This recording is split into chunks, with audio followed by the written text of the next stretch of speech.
Greetings, everybody. I guess I should begin. I was told to begin at 9, so I'm starting. I don't see the room. It would be nice to see the room. I don't know, maybe the setting is different. Anyway, I am Eleni Coundouriotis from the University of Connecticut. I hope you Eleni, can... let me just ask them to show you the room. It's supposed to be showing you the room. Okay, I just see our beautiful logo. That's it. Oh, now I can see the room. There you go. You can go ahead. Yeah. Yeah. I see the room in a small thing, but the logo in the big one, but maybe it will switch when somebody speaks from there. Okay, so this is our last session, which is, quite a feat for you guys all who have been there. And certainly it's been very interesting, and I've learned a ton in the last 2 weeks, following remotely as much as I could. This is the panel on governmentality. Oh yeah, that's better. Thank you. Now I can see you all.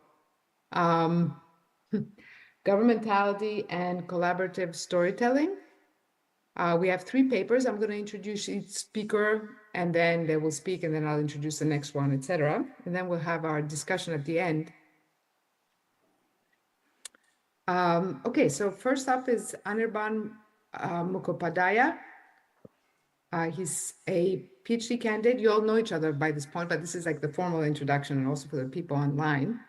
He's a PhD candidate in communications and media at the Institute of Communications Research at the University of Illinois at Urbana-Champaign.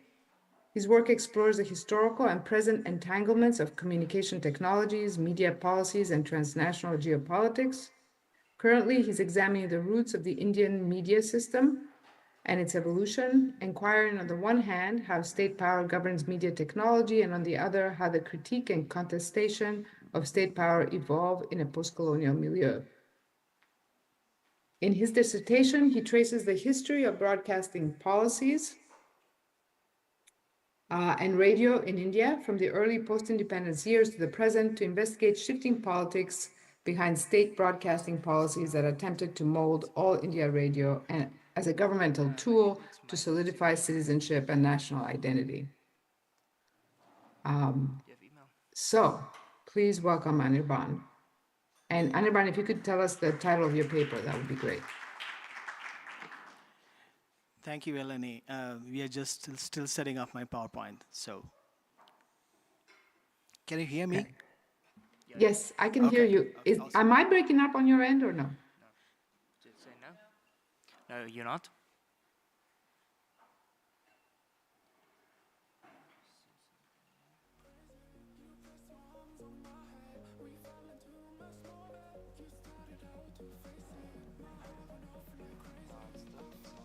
Can you just do it from the box folder?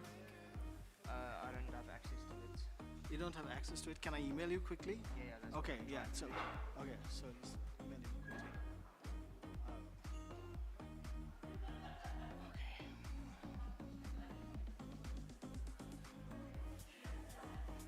I should have emailed it to you earlier. No, okay. That's take me. That's technology. Yeah. Right, yeah. Oh, yeah. Yeah, just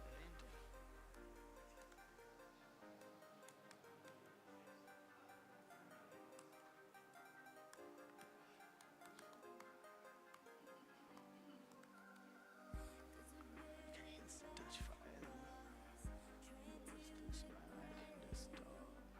So as soon as you see it on the screen, Okay, I can go, okay. if you want, you can start with the introductions or whatever. Right, okay. While we wait.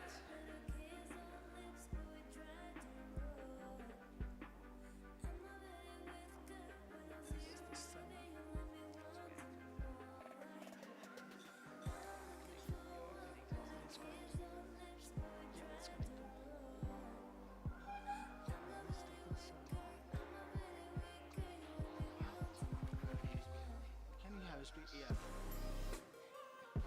We still need a minute to set this up, sorry. That's fine.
It's on the desktop.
Awesome. Okay, great.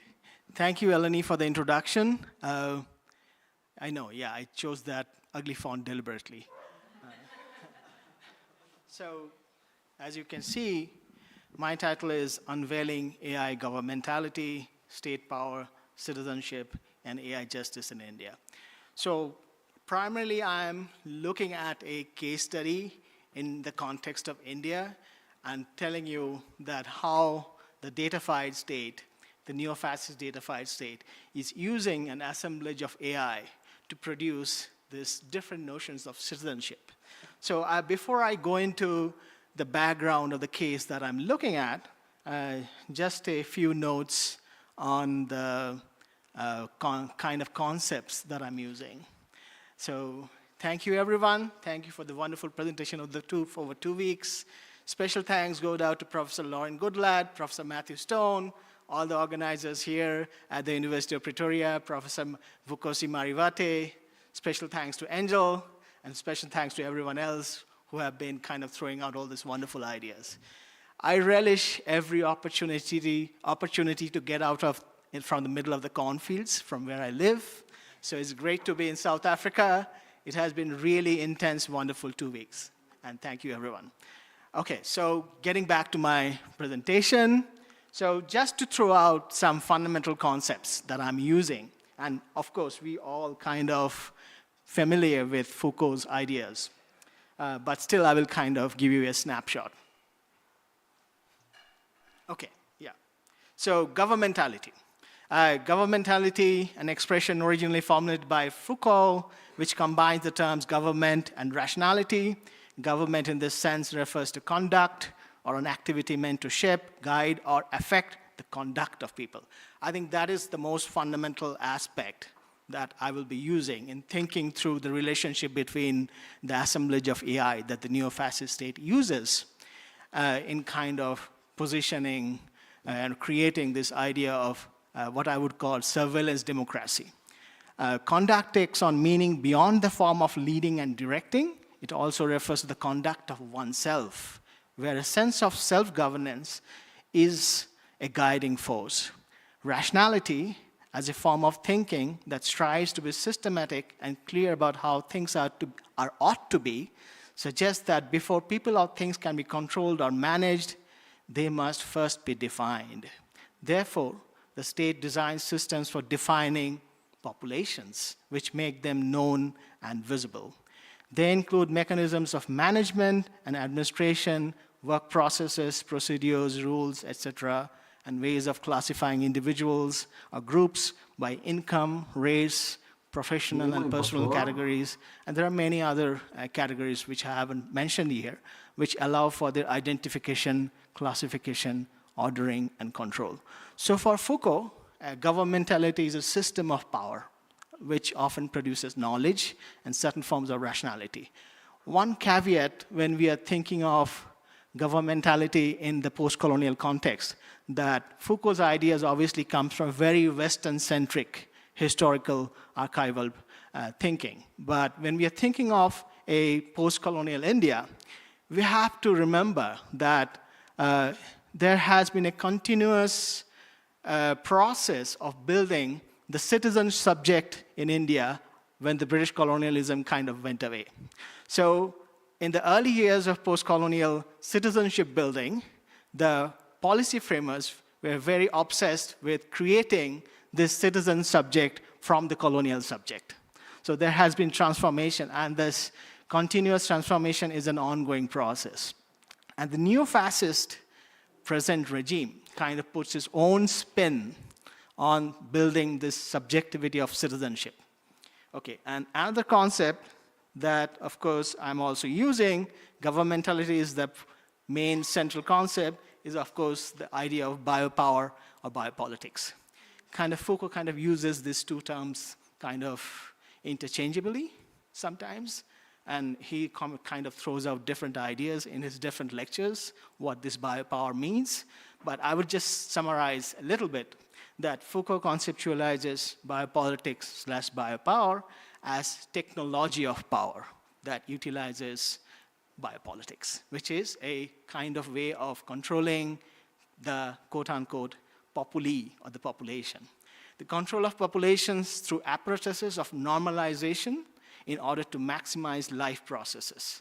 Contemporary interpretation of the concept seek to address ways in which globalization reiterates and complicates the Foucauldian notion of population, body, welfare, administration, politics, and capitalism. And I also add neoliberal forms of capitalism, right? So obviously we could see that biopolitics in action in different contexts of different nation states during the pandemic, especially how the states look to control bodies, which are the desirable bodies and which are not, which are kind of bodies which can be thrown in the face of COVID-19. So governmentality and biopolitics/biopower, these are the two key concepts that I'm using in kind of making sense of this interrelationship between neo-fascist state power in India and the production of certain forms of citizenship. Okay. So I would throw out certain ideas that I'm conceptualizing artificial intelligence not just in terms of replicating language models and so on. I'm drawing from, of course, Kate Crawford's wonderful book, Atlas of AI, and thinking about artificial intelligence as an assemblage of mediated technologies, right? And which has a long history of controlling populations through bureaucracy and administration and so on. So historically, statistical predictabilities have served as tools of colonial apparatus. And in the domain of contemporaneous global neoliberalism, AI emerges as a technology that seemingly empowers, apparently functions within a normative logic, but opens new frameworks of, again, governmentality. So normative logic often kind of uses this idea of AI is necessary in terms of securing borders of the state, securing certain ways of development, and so on. So that's how the normative rationale comes up again and again.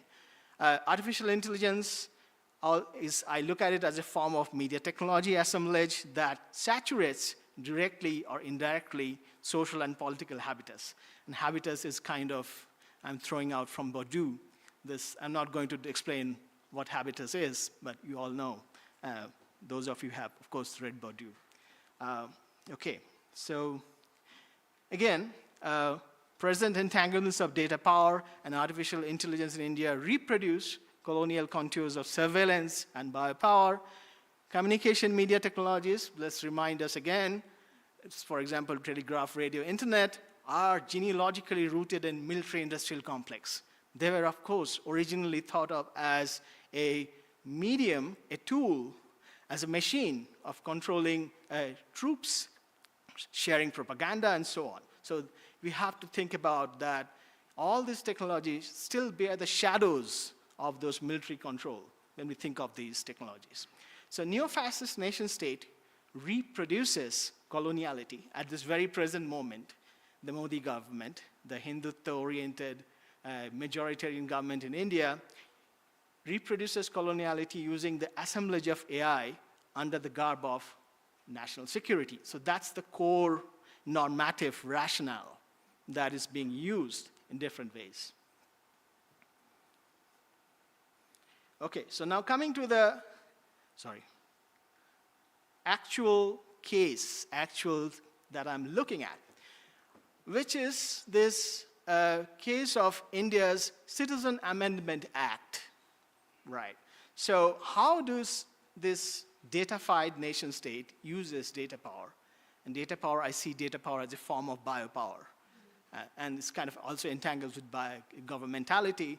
And create this, I'm using this phrase, doubtful citizens. So citizens who are not authentic, who are kind of always in the margins. They can be branded as fake Indians, anti-national, and so on, right? So just to give you a little background of India's Citizen Amendment Act, this diving into the actual case that I'm looking at. So the Citizen Amendment Act passed in Parliament, Indian Parliament, in December 2019. It adds a religious criterion to India's citizenship laws. It singles out non-Muslims from 3 countries, Pakistan, Bangladesh, and Afghanistan, and says they can get on an expedited path to Indian citizenship even if they entered India illegally. The law fast-tracks citizenship requests from non-Muslims fleeing religious persecution from India's Muslim-majority neighbors, Pakistan, Bangladesh, and Afghanistan, but excludes Muslim refugees from those countries.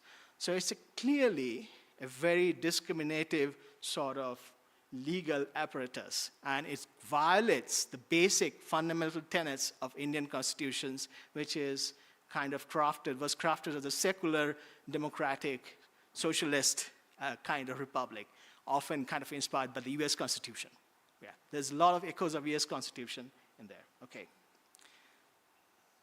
So, again, along with the Citizenship Amendment Act, which was passed in 2019, the Modi government is also kind of proposing this National Register of Citizens. And those two are connected, the Citizen Amendment Act and the National Register for Citizens. So National Register for Citizens is a process that will involve listing out every single person residing in the country with the aim of separating those whom the state considers citizens from those that Home Minister Amit Shah described as quote-unquote intruders. These intruders are singled out as doubtful citizens, as they do not possess the necessary documentation. For example, ration card, passport, Aadhaar card, which is the biometric identification card, or voter ID, etc. And these, if they don't have this kind of identification, they will be deemed as non-citizens, and they will obviously be rendered stateless or disenfranchised. And there's a trick there, because when India got divided, a lot of people, because of the Holocaust of partition of India, came from other side, and they didn't have any documentation. Even they kind of settled down in the post-partition India. And for generations, they are kind of living in India, this mostly marginalized, economically disenfranchised population. They really don't have the means to kind of create a certain documentation. So documentation, the idea of materiality documentation, is being renewed by this neo-fascist government as a tool to exclude, especially the Muslim population. Right. Okay. So there was obviously countrywide protest was kind of triggered. This is a picture from December 2019. And this is from Delhi. And I'll show you a few pictures kind of the protests. So this is from The Guardian. So you can see from the headlines, the Indian citizenship law criticized as discriminatory to Muslims. Citizenship Amendment Act grants Indian nationality to refugees who are Hindu, Christian, Parsi, Jain, or Buddhist, but not Muslim. The protests spread to different cities. This is a picture from my hometown, Kolkata. This is also from December 2019, Associated Press image. One of the most interesting aspects was the Shaheen Bagh protests in Delhi, which was an all-woman protest. So Women Act took up the gauntlet to go against the Modi government and kind of protest this unconstitutionality of Citizenship Amendment Act. So Shaheen Bagh protest started in December 2019 and went on till March 2020, when of course the pandemic started, and they had to dismantle all these protest spaces. And also the neo-fascist government tried to frame them as spreader of the COVID-19 virus. Right, so it's kind of a dual project. They're saying this is just a rubbish protest, and these are the people who are spreading the virus. So it's a kind of a biopower in a different sort of way, kind of projected. The protests were also in US universities, even in Urbana, Champaign, where we are there in December 2019 at the end of the semester. We even got hold of an anti-Putin Russian PhD candidate, seen here as the token white guy. So kind of that poster was designed by my friend who's in the dark glasses wearing the leather jacket. So of course, in different US campuses also, these protests were going on.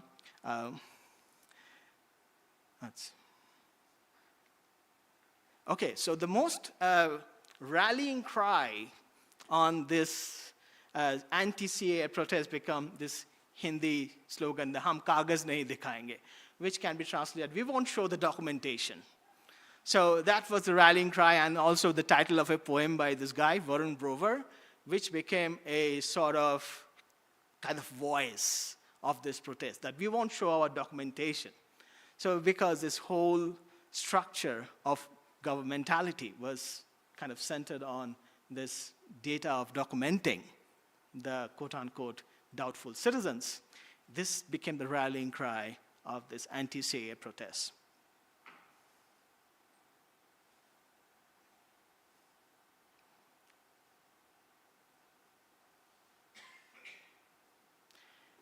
Now, few months before the Indian elections this year, in March 2024, the Indian government announced the implementation of CAA, because when this protest started in 2019 and the pandemic came, this whole process was put on the back burner, but just before, a few weeks before the election, they started, we will implement the Citizenship Amendment Act again. Right, okay, so now coming to the actual AI assemblage. This is a tweet from Home Minister, Indian Home Minister Amit Shah's X account, not tweet anymore. So saying that Modi government today notified Citizenship Amendment Rules 2024. These rules will now enable minorities persecuted on religious ground in Pakistan, Bangladesh, and Afghanistan to acquire citizenship in our nation. So they kind of reactivated the project. Now, where does this AI, mediated AI assemblage comes in when they try to reactivate this process? Okay, so core questions. I'm not going to talk too much about the methods because that will be too kind of cumbersome to talk about. And it's a continuous project, which is the method is, the data is being still collected and all that. So these are some of the core questions. These questions kind of look kind of bewildering, not very well formed, but these are the questions that how does state power produce the notion of doubtful citizens through data power / AI?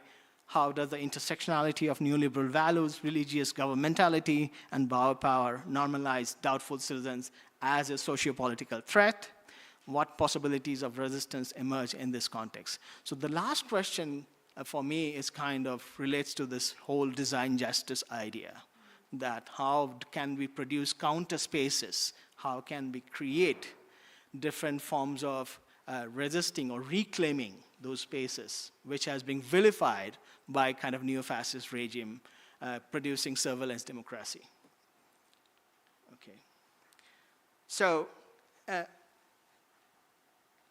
documentation. So anthropologist Matthew Hull's exploration of documents and bureaucracy underscores how documents connect to various facets of social life. Documents provide access to information and play a crucial role in administrative control and the active construction of subjects and social interactions. So Hull makes a really interesting point that documentation creates a subjective space. The certain subjectivities are kind of always hinges on the documents. And it has a historic layer to it, because historically we see states produces different subjectivities through documents. So Indian state uses a conglomeration of mediated AI tools to undermine notions of citizenship, centered on data and documentation. The entanglements of data infrastructures and systemic discrimination in this context are molded through surveillance strategies, neoliberal governance, and the erosion of citizenship rights to produce surveillance democracy, as Mukhopadhyay puts it. So what is this assemblage of AI? Right.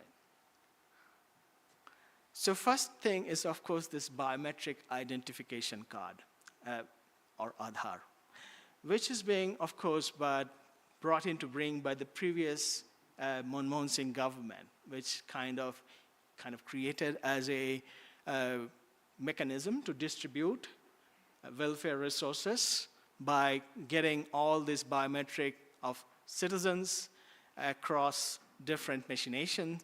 But this Modi government is using the biometric assemblage, a biometric identification card, Aadhaar, to, of course, identify people who don't have documentation. Right.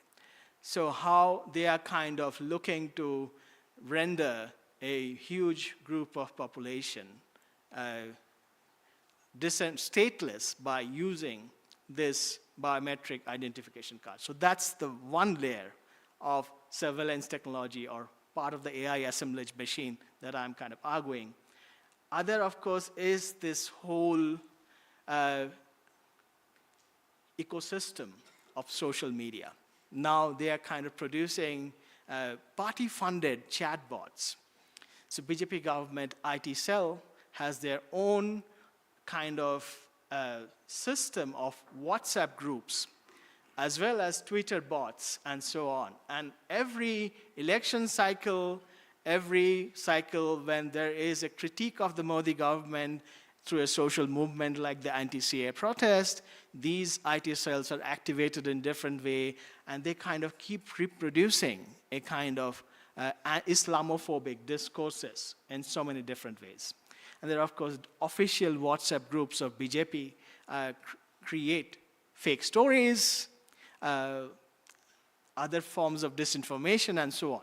So these are the three sort of primary layers, primary tools of AI assemblage that this neo-fascist government is using to kind of render a very Islamophobic discourse, and kind of making certain group of people disenfranchised and stateless.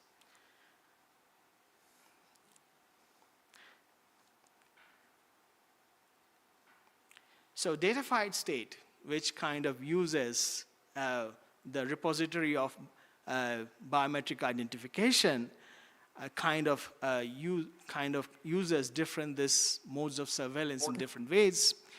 Also, there are vigilante groups, which are not officially part of this government, but they always kind of they kind of act as agents of the neo-fascist state by kind of actually kind of going about lynching people, even lynching certain groups, people, and so on. So the discursive materiality becomes an actual action within the social sphere about all these violent discourses that is being projected through all this AI assemblage, also kind of used by the different vigilante groups, kind of part of this neo-fascist regime in India. And of course, AI assemblage emerging as tools of governmentality and modes of biopower. I'm kind of repeating myself again. So these are kind of the ways that this surveillance regime kind of creates in an atmosphere of fear and anxiety around Islamophobic discourses.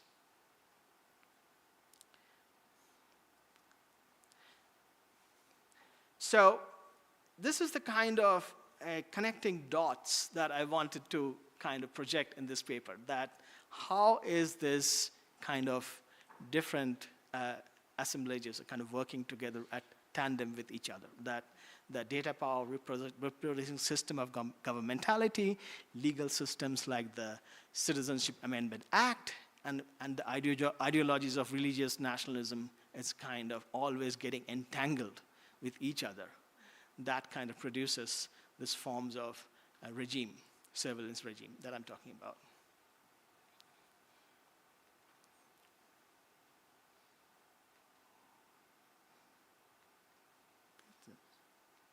Okay. Oh, okay.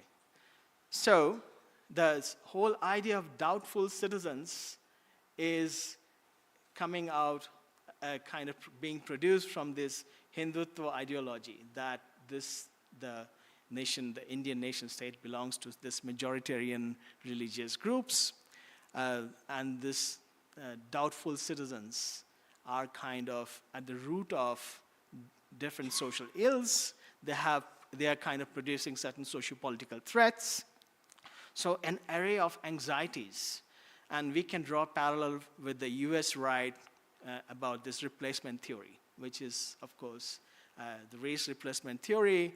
The majoritarian Hindutva government kind of uses similar kind of racist theories that Muslims are going to replace because they are, quote unquote, increasing their population so quickly and so much. That's the fake Islamophobic discourse that is being used, and which we can draw parallel with the right wing in US. And of course, it is being normalized through a certain logic of securitization and so on.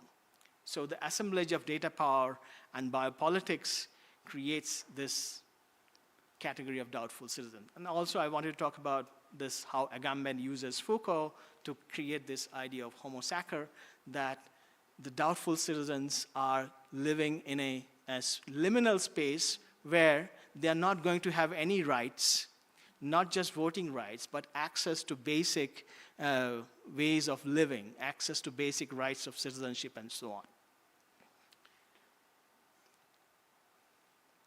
So I will end this by saying that we need an idea of not just design justice, but design sabotage. This is, of course, inspired by what Edward talked about in the 60s, that we need to breaking all those computers and so on. But when I'm thinking also of design sabotage, like the anti-CA protests and so on, I'm also thinking of Michel Desartou's idea of the practice of everyday life. That Desartou talks about tactics within the sphere of different forms of government control and administrative control. So through tactics, we can reclaim spaces where this new forms of mediated technology is producing in the hands of a neo-fascist state, that producing this kind of discourses where we see that whole rhetoric of kind of rendering a certain group of people stateless and disenfranchised. Okay, so that is all I had to say. Thank you. Thank you so much, Anirban. We will move on to Funmi's paper now.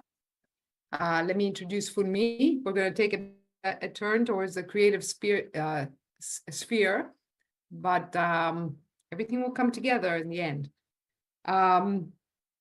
So Funmi Akinpelu is a doctoral student of English literature at the University of Alabama, a writer and collaborative interactive arts enthusiast. I love the word.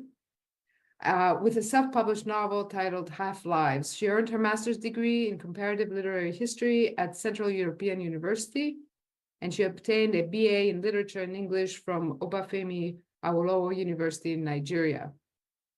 Her research interests include African writing, Nigerian contemporary literary history, futurisms and feminisms, digital storytelling, especially transmedia and interactive storytelling, as well as popular cultures of Africa and East Asia. She has curated 2 interactive storytelling exhibitions titled New Myths of a Dying World and Arts of War, and she's currently working on a collaborative literary album and fleshing out a storied mythological character named Oriseje. Thank you and welcome, Funmi.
Okay, yeah, I think we can start.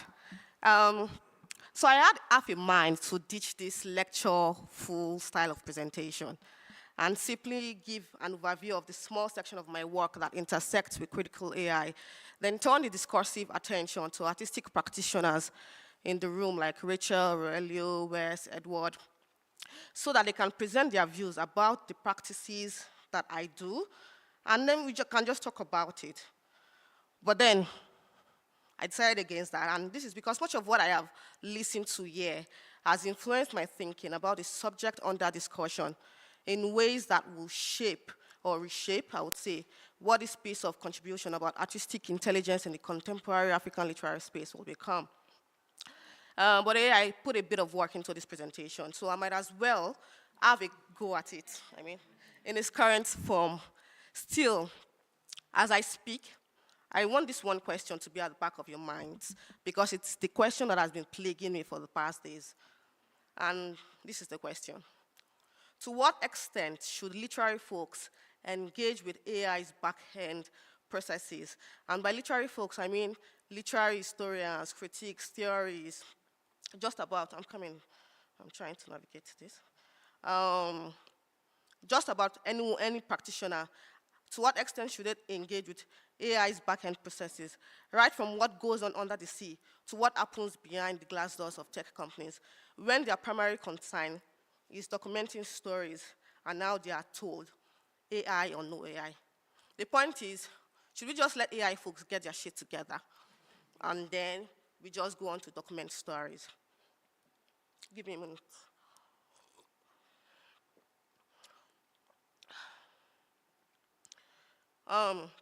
So I want you to keep this question in mind as I go on. Thank you. Don't mind the disparities in titles. It's kind of like a mode of PhD in that I think Lara already justified, so I'm allowed. Yeah, so here are the things I'll be touching on today. The quirky headings, they come from a TV show I've been obsessing over lately, Interview with the Vampire.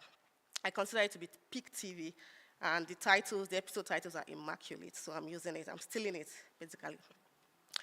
Anyway, despite my wariness about theories, collaborative interactive storytelling remains a darling concept to me.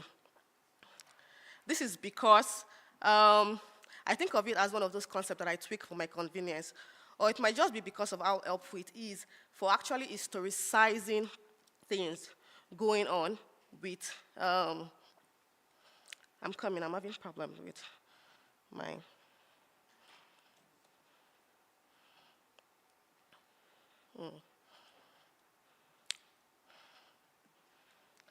Okay, so my laptop has chosen to freeze. So just give me a while. Completely frozen. No, you went out of presenter mode. But then how do I make this show?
Yeah, thank you.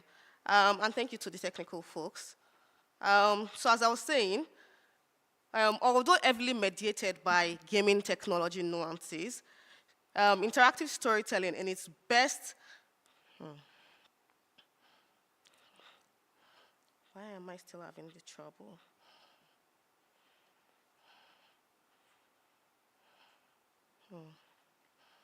I'm sorry.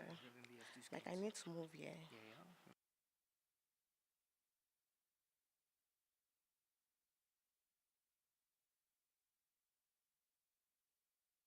Okay. Although heavily mediated by gaming technology nuances, interactive storytelling in its barest manifestation, it means telling a single story by merging words, images, and sounds. It is one of the branches of digital storytelling, which is an area of study with other concepts like transmedia storytelling, as popularized by Erin Jenkins, intermedia, cross-media, multimedia storytelling, all of which are gaining momentum in the fields of game design and digital humanities. But it has not necessarily found its bearing in literary studies, nor have other concepts of such bearing, despite their intrinsic value for the historicization of and appreciation of literature. Yeah. So by literature, I must clarify that I don't mean books. I am also referring, something is really... So you see this? Yeah. That's the screen. Yeah. Okay.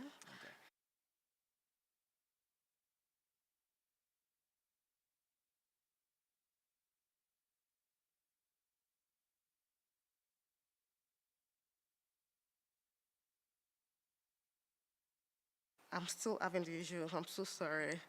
This is... Apparently, there's a way I need to navigate my system. Okay. Okay, so by literature, I'm really sorry for the whole... hopefully, this works out right. So by literature, I must clarify that I don't just mean books. I'm also referring to any creative work that possesses literary qualities, be it visual works, animations, films, music, a perspective that has influenced a colleague of mine, Mohammed Shabangu, to refer to our shared discursive platform as not African literature, but as African writing. As a literary historian, or a right historian, it is necessary to say that the ontology of collaborative interactive storytelling in the African literary setting stretches as far as the translational diversification of oral rendered stories, legends, myths, and laws into written stories, as well as the seamless merging of objects with visuality, orality with AU, textuality, and materiality to create beautiful storied legacies. So think about stories woven into fabric, or stories that come from musical instruments like the talking drum in the Yoruba culture. However, delving into the dynamism of collaborative interactive storytelling within the space of African literature would mean widening its scope beyond the rhetoric of orality to an acknowledgement and investigation of what is being done by creatives on a digital plane, with the overt concentration on the interactivity and transmediatic nature of current storytelling practices, the inevitable quality of collaboration that they engender, the evocation of multiplicities through collective yet differential imaginaries have often been overlooked, and this is where I come in as a skeptical literary theorist. Collaboration happens on both small and large scales, and while participation is a huge part of collaboration, it is not everything.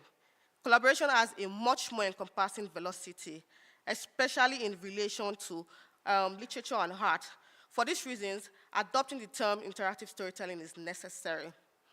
And also, prefixing interactive storytelling with the word collaborative is aimed at demystifying the overemphasis placed on individuality in literary works.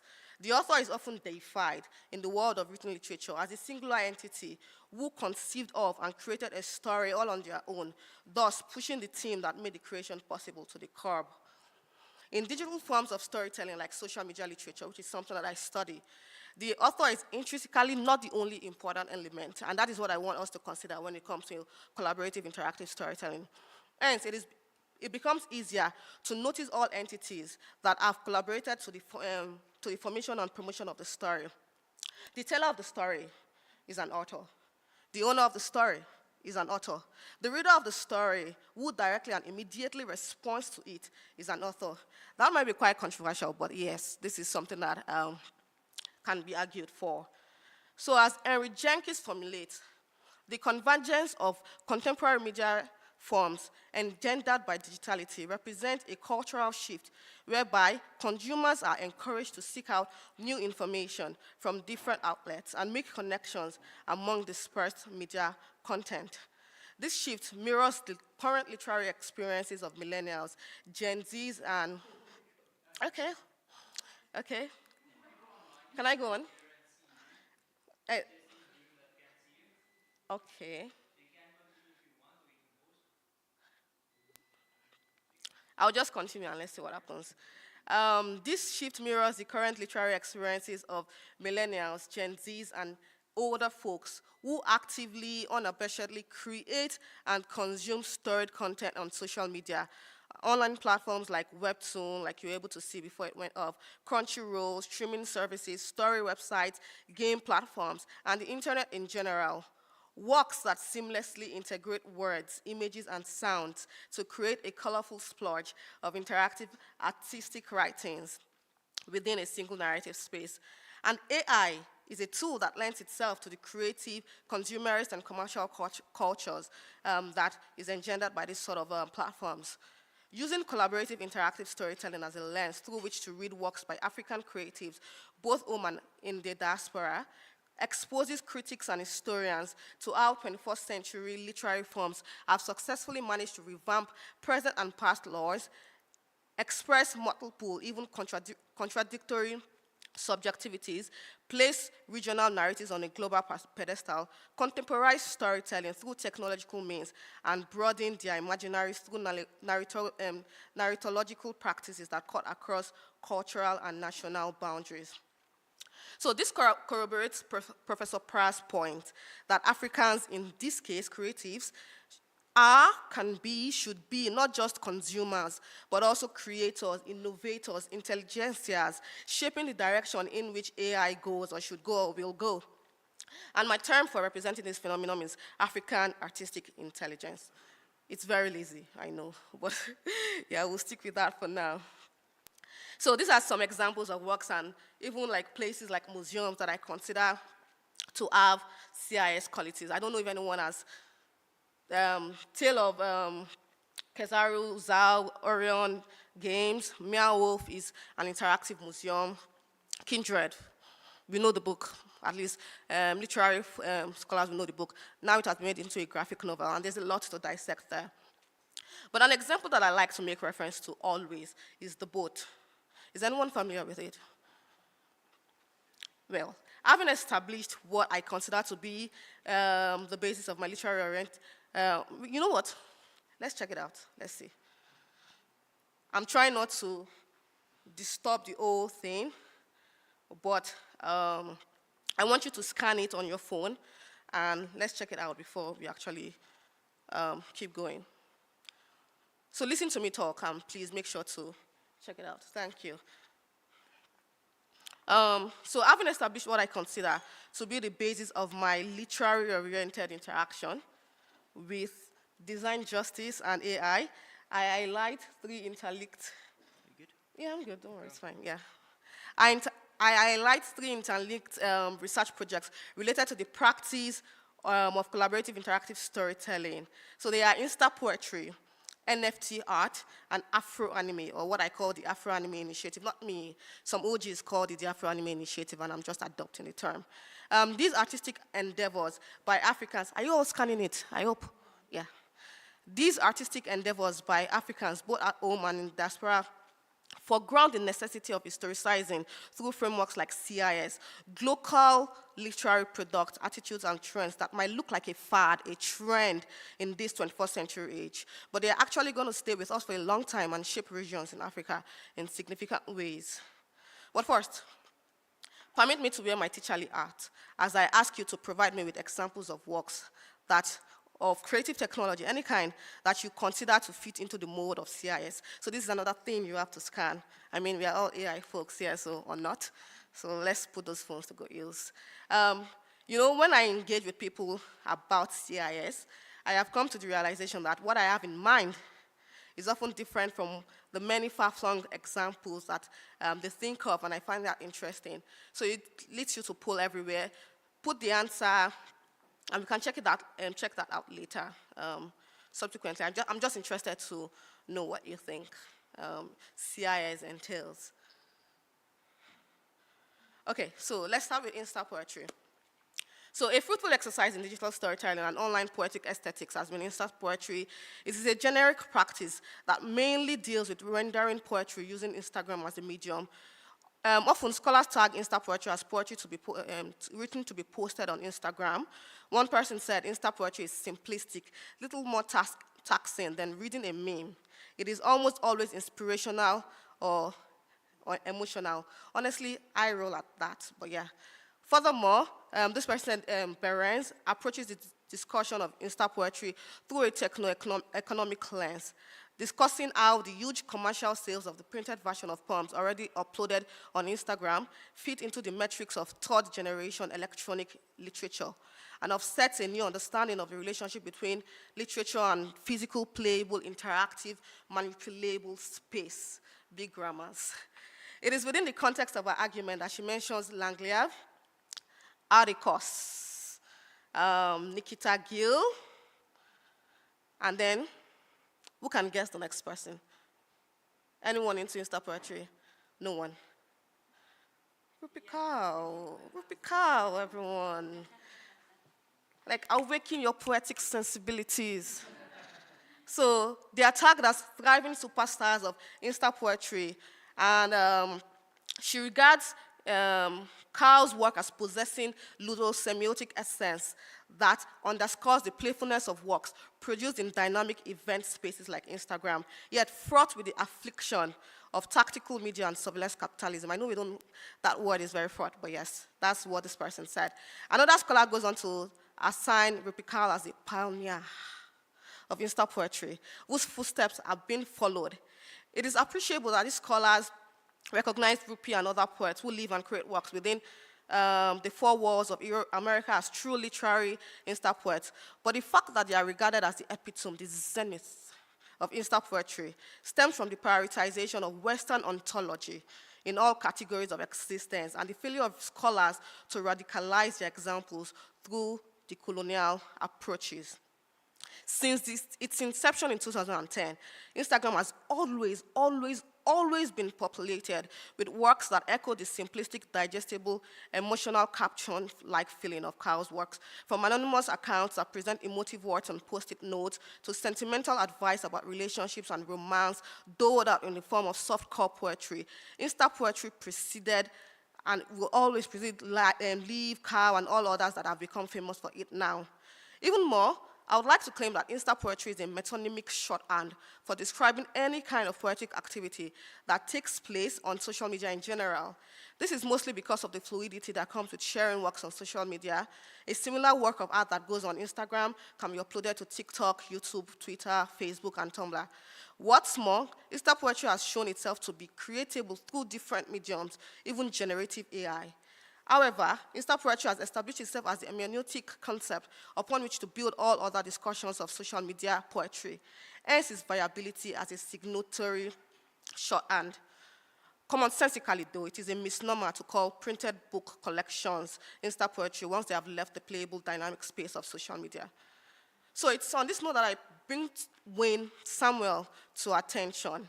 He's a Nigerian poet who combines AI-generated visuals with emotionally charged, orally rendered poetic lines to create a surreal voice of poetic aestheticism and advocacy. Given that the images that accompany his oral lines are generated by artificial intelligence, they have an animated look to them, bright, beautiful colors, unrealistically human bodies, and perfectly crafted spaces that often depict Africa as a world of fantasy, sci-fi utopia filled with people bearing ethereal appearances. His magical realistic depictions of places like Nigeria too, connote some kind of environmental activism and act as fodder for eco-critical analysis.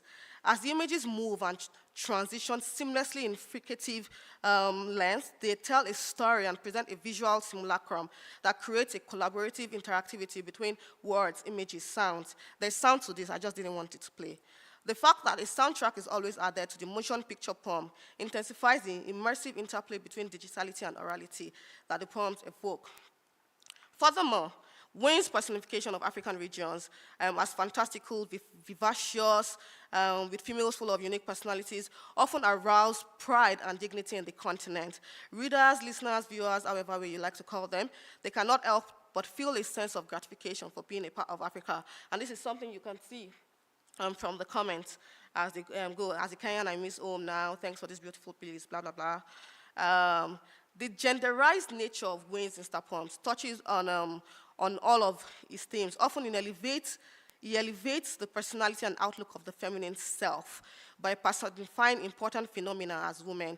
The woman is the iPhone, the pretty daughter of a visionary named Steve Jobs. The woman is Lady Justice, who meets Nigerian politicians at the corridors of power. She is the senator's mistress. She's a Barbie girl living in a dollhouse called Nigeria, where they can't walk the streets like every night is girls' night. The woman is the human art, who keeps receiving shipments from Cupid's arrow. The woman is Twitter. Positioning women at the center of his poetic discourses, it does not only project his platform as a hub of African feminist activism, but it allows for the kind of self-reflexivity that contemporary literary activism engages in. Like you can see in an example of one called Personal Mami Water. He attacks the common misperception that women are seductive succubi who cause the downfall of men. He spits out clearly, our enemy is not within, our enemy is not without, she is within. Your mommy water is just a projection of your own self, the creature lurking deep in the inside the waters of your consciousness. At the heart of this poem and many others created by Wayne is a call for ideological transformation and advocacy for Africans to be proud of their heritage while aiming for betterness by disavowing themselves of negative stereotypes and participating in the fierce struggle needed to ensure political emancipation. Yeah, so I wouldn't go on to talk about Wayne Samuel. I'm not talking from the position of literary criticism. I just wanted you all to see that as an example of collaborative, interactive storytelling, and especially as used by generative AI. Now, second one is NFT. I mean, due to its relative longevity, cryptocurrency has managed to save face in the wake of recent downturns. And NFT, non-fungible token, mostly backed up by the Ethereum blockchain, it came into existence in 2008. But it's now regarded with ambivalence and hesitation, I realize. For instance, from a public-facing point of view, NFT enthusiasts went bonkers when the value of Bored Ape NFT, which Justin Bieber bought for $1.31 million, that's a lot of money, went down to $69,000. Regardless, the NFT space poses as a vibrant avenue to study how digital apparatuses are used for rhetorical purposes. For one, the fact that it has become widely contentious within the art terrain has deepened its significance as a digital rhetorical affordance that opens room for functions that go beyond mere financial empowerment or productive or gratifying nihilism. Apart from its gained popularity in the artistic sphere, the ability of NFT art to be of capacious impact mostly derives from how the internet as a whole is seen as a space of commonality for underrepresented artists across races, genders, and national affiliations. As Andrew Brooke expresses, Black folks, they have made the internet a black space, whose contours have become visible through sociality and distributed digital practice. So I am tempted here to deconstruct the widespread construction of blackness, but I refuse to yield to that temptation. I'll just move on. Anyway, like several other aspects of the art world, the NFT space started out as very white dominated. We have Quantum created by Kevin McCoy, to CryptoPunks and CryptoKitties and all of that. Miles Mason made an interesting observation, which I would like to read. He said, all the memes. So during this, the frenzy era of NFT, feature animals or white individuals, and none of the creators or subjects of the original files are blacks. Even when black subjects are used, it is done in a way that is predicated upon the othering and exploitation of Black cultural production. So while Mason cites as an example the use of digital blackface, that is white use of memes featuring Black folks to express emotion, a more opposite example is CryptoPunk. It's often described as having, what is it called, apes, zombies figure. But if you look at it very well, it is mostly sprinkled with white faces, but Black and brown looking punks are the ones that are dominant. And while this might be some form of performative diversity, this perceived aim is derailed by the fact that the Black figures become indistinguishable, yes, from the apes, the zombies, the odd aliens that populate the punk group.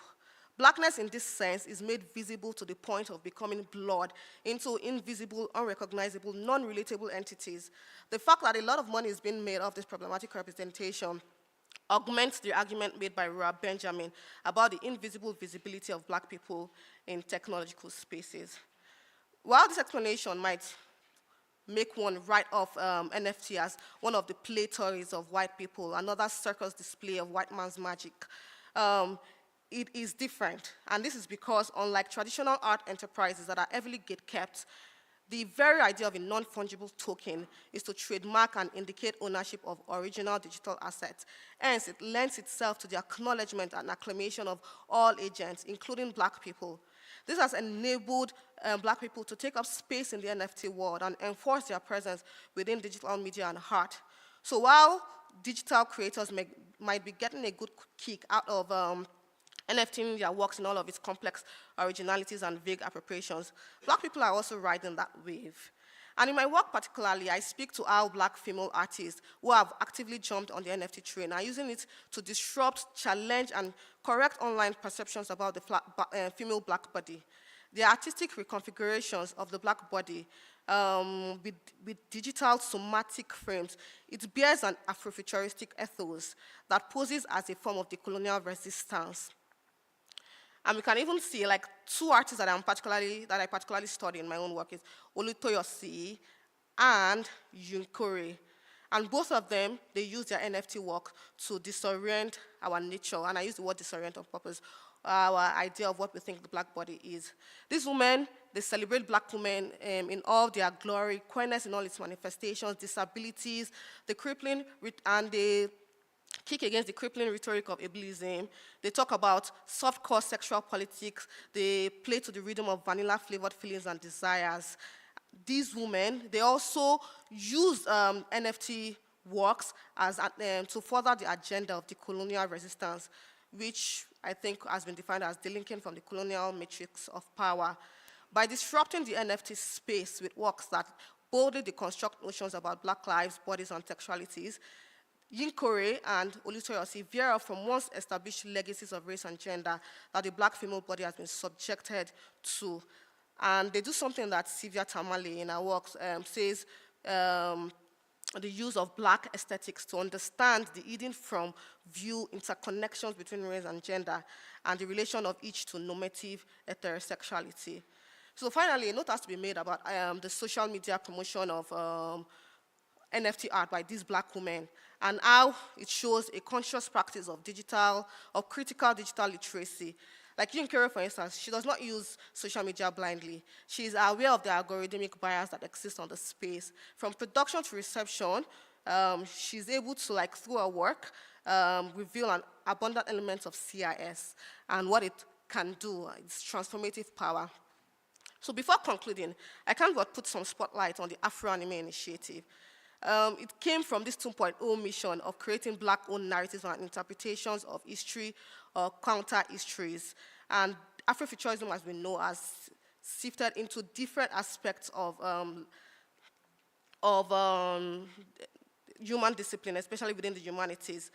And it is from Afrofuturism that Afro-Anime has emerged as a subgenre. You can check out these Instagram pages. They are really delightful to watch.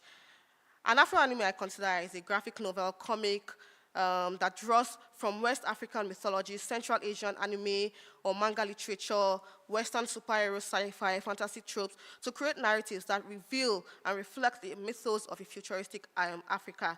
So think of creative works that feature black characters and settings and draw heavily from anime aesthetics. Although Afro-anime has not been given scholarly attention in the field of literature, it does exist as shown by several iterations of the term on social media and pop culture. On Instagram, we have people cosplaying in anime outfits, doing fun stuff around East Asian pop culture. We have celebrities with comic avatars that clearly show that they are aware of the anime world. And I adapt the term Afro-Anime Initiative from a group of DC and Marvel enthused internet users to describe the broad intersectionality between Afrocentric and East Asian pop culture, while interrogating the role of AI in accelerating a wave of Afro-Asian animatic productions. So these are some examples. There's a lot. Kizazi Moto, I wonder if some of you have interacted with some of these things. Malaika, Child of Wonder, Iyanu, what you call Iyanu. And you can just see, there's a lot to consider, in fact.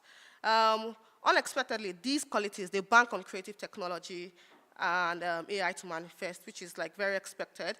And the deep involvement of generative AI in Africa's animation industry, it brings up some questions of ownership, sovereignty, artistic freedom, on freedom, adherence to design justice principles that we already touched upon, like Favor West, Beran already talked about.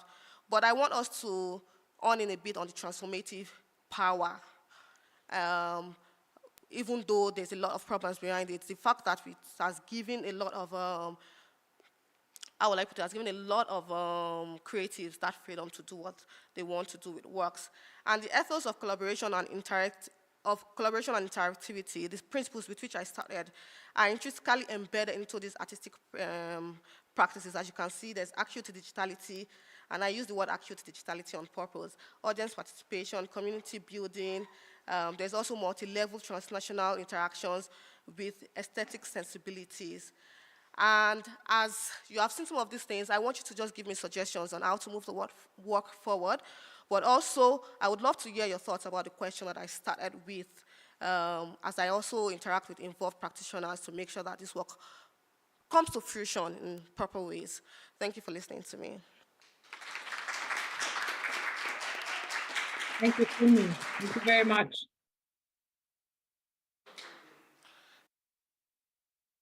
Okay, so now our third presentation, which will connect very nicely with what Funmi said, but also back to Anirban, because I believe Noah is going to address the state a little bit.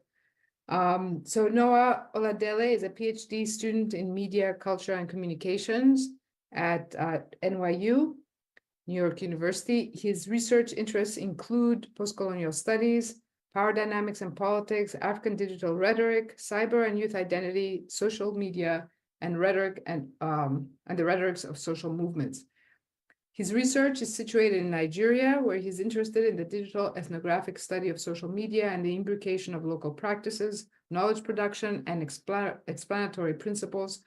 He's currently working on the spectacle of violence, mapping out the interactions of violence on both physical and online spaces.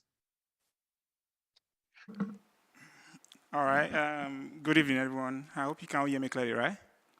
Yeah. So in case you don't know, I'm the last person presenting at this summer. And there's a saying in my culture that so it means that it's the biggest masquerade that takes the last dance. I hope I'm the biggest masquerade taking the last dance. And I think Anirban has done, the honors of thanking everyone for putting this together. It's been a wonderful experience so far. I've had an insightful conversations with people here, and it's been one of the best conferences I've been to, even though it's been 2 weeks and it just feels like it shouldn't end. And because we're out of time, I'm going to try and wrap this up, quickly so we can get to the barbecue part of today's event. All right, so I'm going to be talking about African cultural performances through digital archive. I want to say that this is an experiment that I'm working on, so I need your feedback, I need your advice, I need what sort of questions you might have that would help me work more on this and bring it to the sort of result I wanted to achieve. All right, before I begin, do we all remember when the Queen died, Queen Elizabeth II? It was an interesting time to have lived. I was in class when that happened, and it was a very diverse class. There were people from Ireland, there were people from Nigeria, myself, there were people who had several encounter with the British colony, and it was like, the Queen is dead, and everyone was like, oh, yeah. So when I saw this, I was like, I'm not sure the world, mourns the death of the Queen. No, Irish Twitter was jubilating, Black Twitter was like, oh, all over the world. So that got me very interested in, trying to look at, the implications of globalization and how local practices are subsumed within the idea of globalization and what that does, to local practice. Within the Nigerian context where I come from, for instance, people were reacting to the death of a queen from two different points of view. People were like, oh, she tried to extricate herself, from the colonial projects, but yeah, people were like, bring critical of our role in, some of the colonial iterations that have happened over the world. And other people were also reacting to the death of a queen from a sort of cultural point of view. Like in my culture, for instance, when an elderly person dies, it is a celebration of life. It's not a mourning event. People celebrate, especially if you live a good life, people celebrate you. So I was like, oh, how do I study local practices, and how is the idea of globalization very dangerous to local practices? And that was how I came into studying memes, which I'm going to be talking about today. All right, last Wednesday, there was a disastrous flood in Lagos, Nigeria. It was not the first of its kind, and nothing about it made it any special. What was interesting about it, however, was how Lagosians reacted online to that unfortunate incident with hilarious tweets, memes, and short videos. Not only were these social media posts funny, they were also satirical, highlighting state negligence of social infrastructure and the roles individuals played in the wanton destruction of these infrastructures. I learned about the Lagos flood from close friends, as most of them are taken to posting memes about the flood on their WhatsApp status. I was curious to know what AI would generate if I prompted it to create memes about the flood. And this is was what I saw. It's very funny if you read through the memes. You see that it talks about flood in Lagos. I gave the prompt to generate a meme on Lagos mainland with the caption, "May Lagos not end us." So if you look at these memes, you will see that they are generic captions, that just say, gesture to the prompt I gave it, and created, funny memes about the Nigerian flood.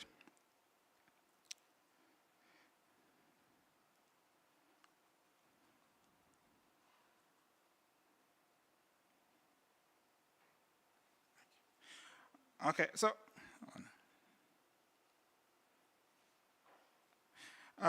as hilarious as these AI-generated memes might be, there is, nevertheless, a huge difference between them and the ones created by Nigerian social media users, whom I would henceforth alternatively refer to as netizens. This is the contextual meaning that is embedded in the social, cultural, and political landscape from whence these memes were created. The flood vignette provides a contextual meaning, while visual cultural texts, which are memes, images, GIFs, stickers, and short videos, are themselves cultural units with which any given society could be studied, analyzed, and critiqued. The history of memes dates back to Richard Dawkins, who first conceptualized the idea in his seminal book, The Selfish Gene. In understanding the evolutionary nature, Dawkins analogized culture as genes that are replicated. According to Dawkins, memes are akin to cultural units such as fashion, art, the concept of God, if you may, and style, that through imitation and replication produce generic variants of themselves. The genetic characterization of memes creates cultural localization, which is why some memes are only meaningful within specific contexts and among specific people. Memes, like other visual cultural texts, have become the unit of discursive analysis, as they are imbued with sociocultural imprint of both individual and collective identity, just like you saw in the memes of the flood. In my study of memes, I am interested in the everyday Nigerian experience, that is the everyday life that is interpolated on digital spaces.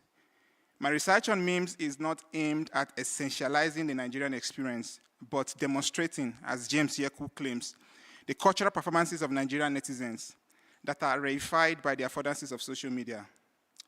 The danger of generative AI, especially in the case of memes, is visible as we just see. We're also going to see via AI-generated memes that distort and misrepresent African media experience. The lack of large visual models and a data set from which these AI-generated memes could learn from perpetuate stereotypes and distortion that undermine the socio-cultural nuances and complex local sensibilities that shape African cultural performances on digital spaces.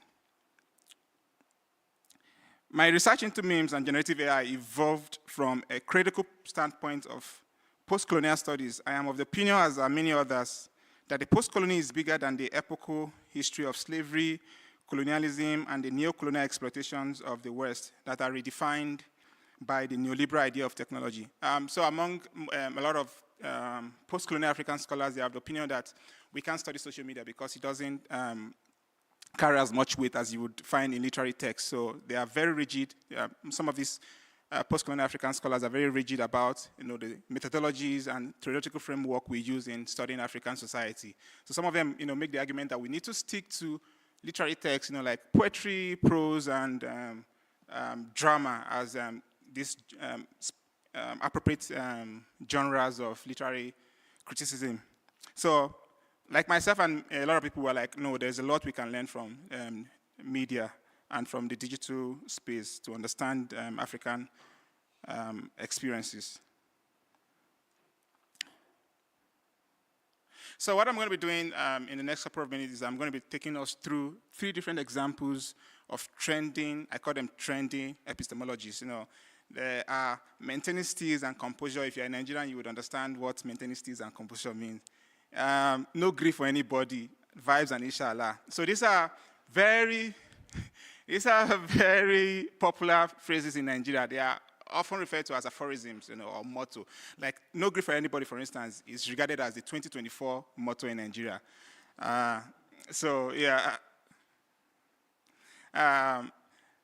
Tony Falola has defined steals and composure as steals being the art of keeping your cool even when losing your mind. In the same vein, composure is the ability to stay collected and poised even in a pressured situation. So you could see, a sort of toxic masculinity going on here where men are not required to show vulnerability. If you show vulnerability, it means you are not maintaining steals, you are losing guard.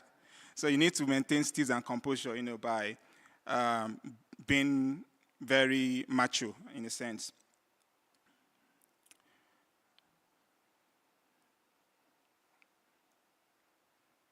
No grief for anybody. So you see 2 people who are about to fight. That is a military personnel and a bloody civilian, as the case might be. And in the Nigerian situation, there is this heightened brutality and oppression that people face from the state apparatuses like soldiers and the police.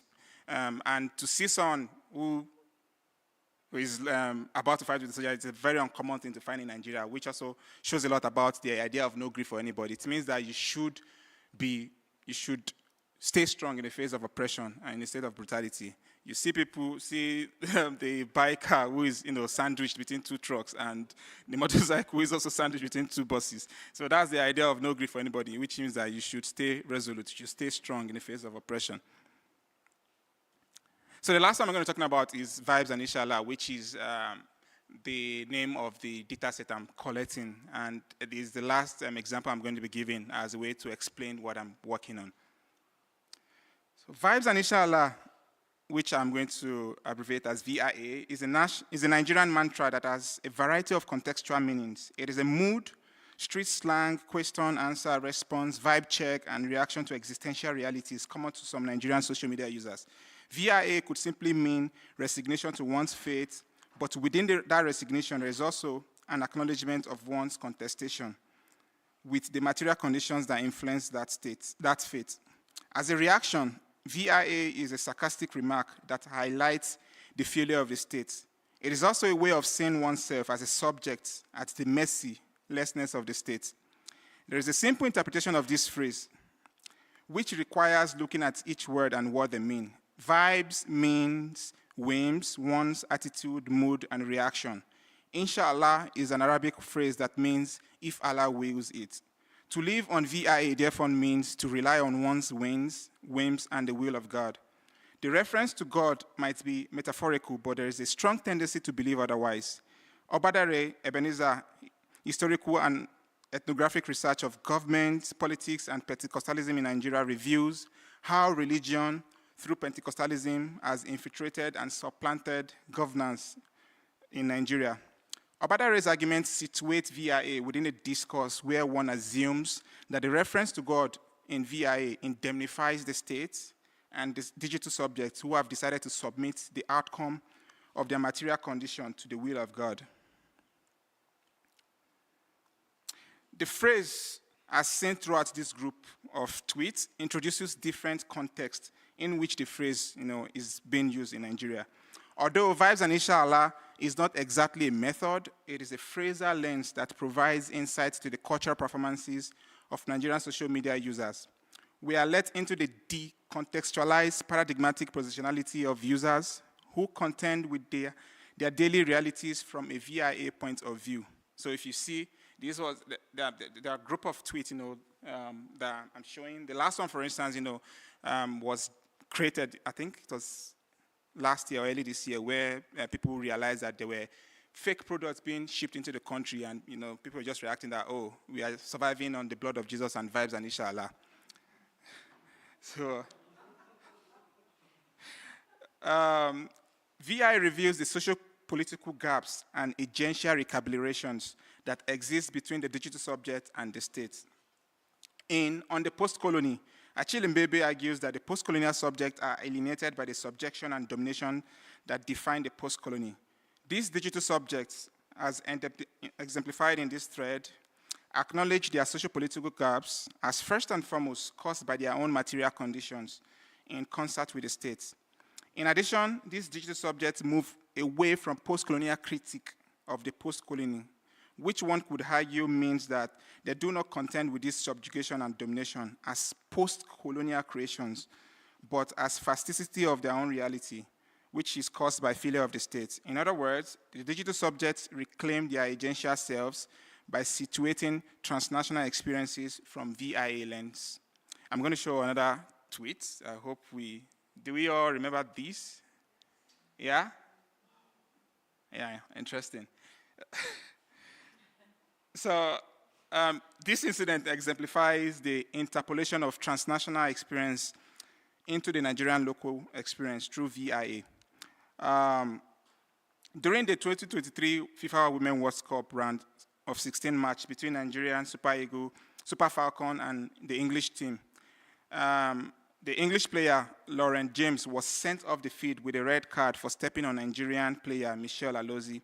While the rest of the world responded with condemnation against James's behavior on the pitch, Nigerians reacted on social media platforms from a VIA point of view. Although both Alozie and James are black, the colonial history between Britain and Nigeria could have easily provided the discursive formation needed for analysis of the incident as a reenactment of British colonial subjugation of Nigeria. Instead of playing victims of a perpetually colonial troop trapping, Nigerian social media users, through memes and stickers, reanimated the incident to reflect the internal and transnational dynamics of power and oppression in the country. At this junction, the global becomes disambiguated and reduced to an inanimate floating signifier. Their meanings are suspended as the local becomes the center of reimagination, from whence even global practices and performances must become interpolated. So I was also curious to find out, how generative AI will create a meme with similar incidents. So if you remember the 2006 FIFA World Cup between France and Italy, where Zidane headbutted Marco. So I gave generative AI a prompt to create a meme with similar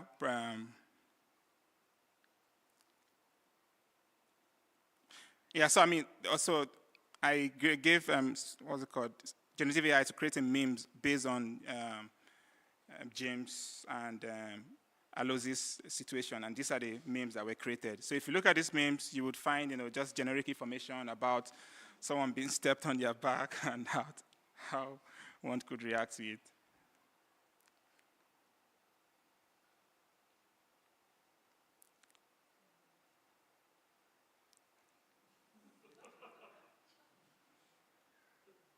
So this is me asking generative AI to create a meme based on Marco and Zidane's incident. And so you could tell that there's no part of the prompt, that speaks to the accusation that Marco insulted Zidane's mother, but you could tell that there is more information, generated in the memes here. So what does that tell us about generative AI? And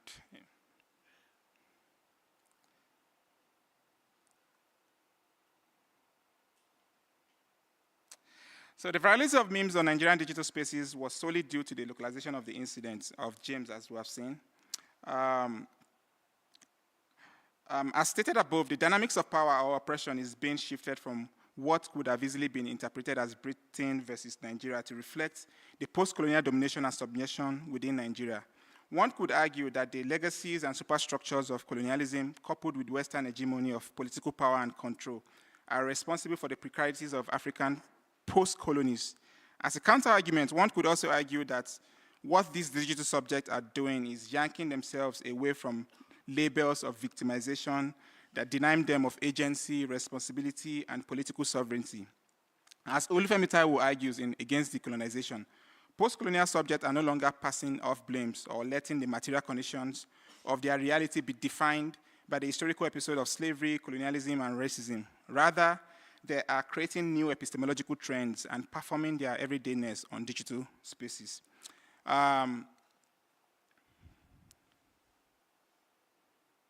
So my intervention is that I've decided to, one, create a data set of memes, as a form of archive, because I was saying earlier on that the fact that we are not paying attention to media experiences and everydayness means that we are, in a sense, not contributing to, or we are not archiving our own history.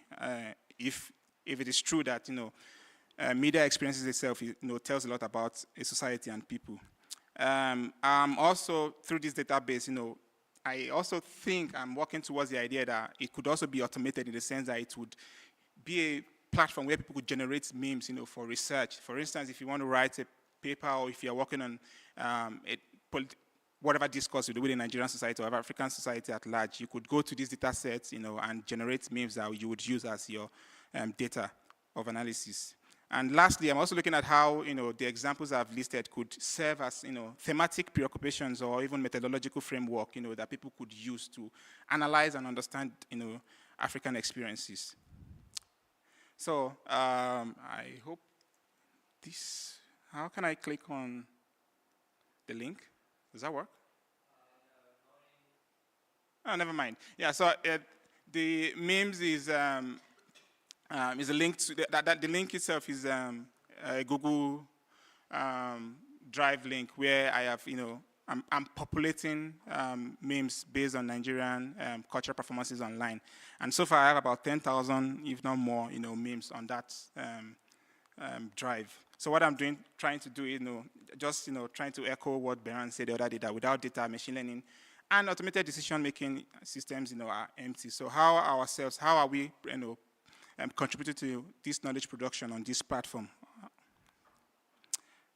So, automated data generation, for research, researchers and scholars and students can go to this platform and generate memes, for their research. And yeah, like I said, it's been done and it can also be done. This is a book. This is a book from James Yeku. James Yeku wrote in a very brilliant, book where his data was generated from X, formerly Twitter, and Instagram and Facebook, and these were just, as he called them, cultural performances and memes and, visual cultural text that he used from these platforms, to make his arguments. So, theoretical framework, let's say someone is interested in vibes and inshallah, and how can vibe and inshallah tell us a lot about Nigerian society or about the Nigerian people? How can maintaining steeze and composure tell us about masculinity, tell us about, some of the political discourse within the Nigerian society, or no grief for anybody? There is a story I wanted to tell, but I think I'll skip that. Yeah, maybe later on. Yeah, so the key takeaway from my presentation is that memes like literary texts are worthy of study and analysis. We need a data set of African visual cultural texts. Vibes and inshallah can serve as a model of large visual model, as an archive via Inshallah contributes to the preservation or archivization of African digital experiences. So like I said earlier on, this is an experiment, that I am hoping would help promote African media imprint and also help us, document and archive our own digital experiences online. Thank you so much. I'll be looking forward to your questions. Thank you so much. So I don't know how we're doing in terms of time. I have a few comments, but I think perhaps the best way to go about this is I'll make the comments and then Anirban, Funmi, and Noah don't have to immediately respond to me. Instead, maybe we can collect more questions from everybody and start the more general discussion, and then they can jump in and respond to those. Thank you to all of you, all three of you, and everybody for the last 2 weeks as well. I think these papers are very exciting. One of the things that became very apparent to me as I was listening to them is despite the kind of diversity of topics, maybe separating the Anirban's paper from the others, a common theme among them is this effort that they're underlining, stressing in all three papers of how we make ourselves present, how we come together, and how that we can think of that as a response to, some objections that we have to the whole AI phenomenon, or just simply how we've been doing, communal life, political resistance forever, artistic expression, and now, this is the environment that we're working in, which has this technological aspect to it as well. So I think this is what unites the three papers for me, is this explanation, this effort to make visible how in our different practices, in our creativity, in our expression, we make ourselves present despite all these attempts to, or despite what seems like a world that is getting away from us, right? Where expression is not under our control anymore. So my comments are based mostly on the papers that were shared with me in advance, and I'm happy to see how some things were tweaked and thinking shifted a little bit over the last 2 weeks as you guys were together. So as I read through these brief comments, I'm gonna maybe edit myself a little bit, but maybe some things will sound a little off to you. Okay, so let me begin with Anirban. So we talked about AI as hype quite a bit in the last 2 weeks. But no matter the gap between hype and actual capabilities, Anirban's paper shows us a very present harm in the ways in which the Indian government, and I have to say, I don't think the Indian government is alone, although he gives us a very nice and detailed account and a case study there, authenticates citizenship by creating digital documentation criteria for its National Register of Citizens. The transfer from paper documentation, the old-fashioned way, to digital affords governments the opportunity to re-authenticate citizenship and tweak criteria either by creating new laws or by reinterpreting old ones.